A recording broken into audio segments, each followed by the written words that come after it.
Hey everyone, I'm back for part 3. In part 3, I'm going to talk a little bit about criminals judging other criminals and also my thoughts about Chronicles of Olivia. And I'm also going to talk a little bit about that scary knife they found at the church.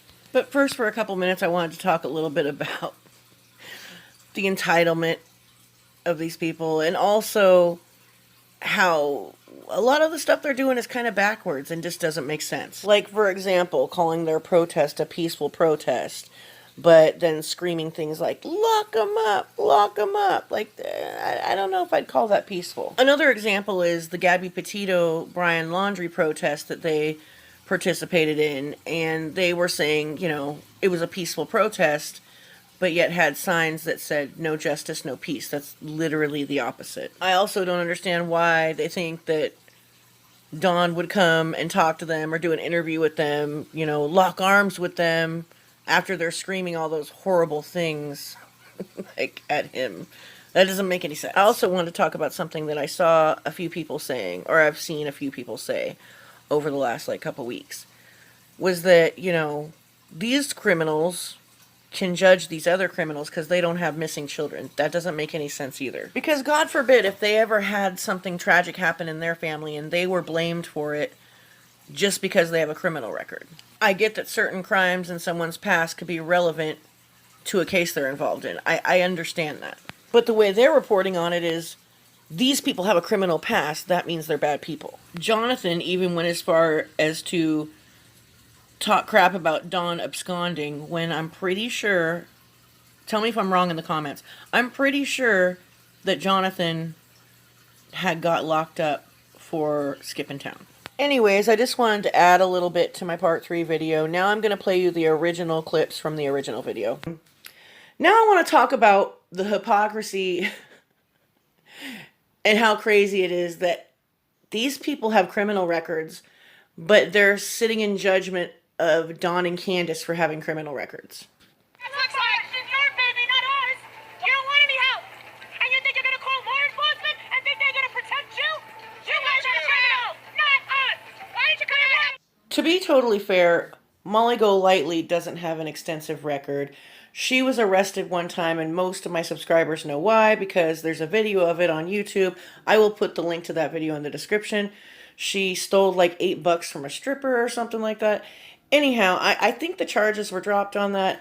Anyway, the other two, however, have criminal records. I'm going to put a link to Burntoast's video she did on Bullhorn Betty's criminal record, and I'm going to put a link to Paige at Crime Stalker's live stream where she went over Jonathan Lee Richards' record. Bullhorn Betty has been arrested many times for domestic violence, one of them being specifically by strangulation.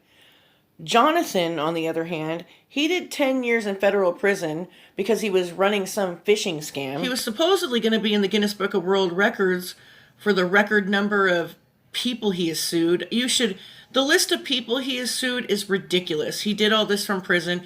He sued Jimmy Hoffa, Adolf Hitler, Malcolm X, Jeff Gordon. I mean, the list is crazy. He also impersonated the Sandy Hook shooter's uncle and had his mail forwarded to his house or something and made a doll of him and had some fascination with serial killers and just really weird stuff. Their paperwork isn't even an issue with me. I don't judge people unless you know, you're on a certain registry. That's the stuff I judge for.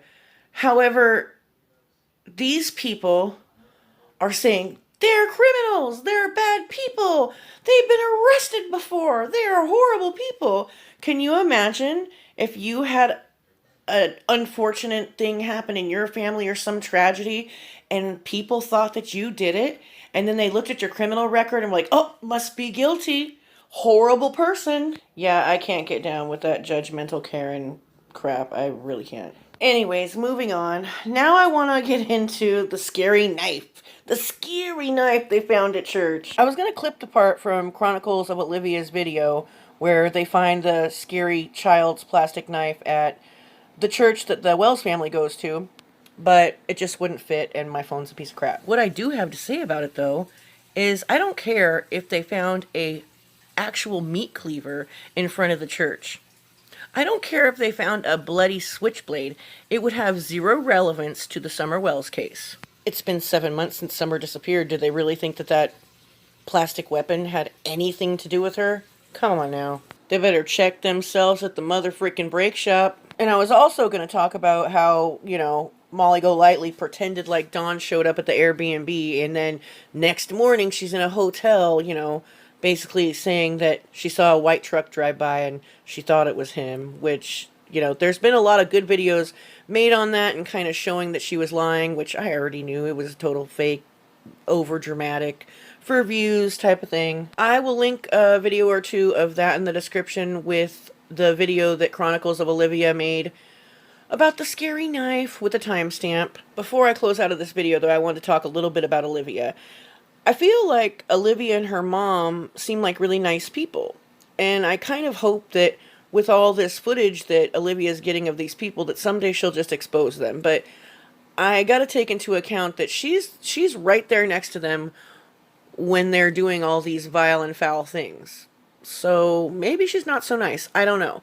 She's really good at editing, though. She has a lot of talent, and I wish she would separate herself from these people. I guess in closing, I'm going to say this, that none of us really know what happened out there in Rogersville to that little girl. So these people saying they have evidence and they know when they're just really going on a hunch is really dangerous. And the fact that they have criminal records and they're judging people for having criminal records just makes it even worse. I think the worst part of it, though, is that people actually support it and fund it. Anyhow, I'll probably do some more coverage of this whole case. Not the case itself, but the creators that are inserting themselves in it. Anyhow, hope y'all liked the video. Love y'all.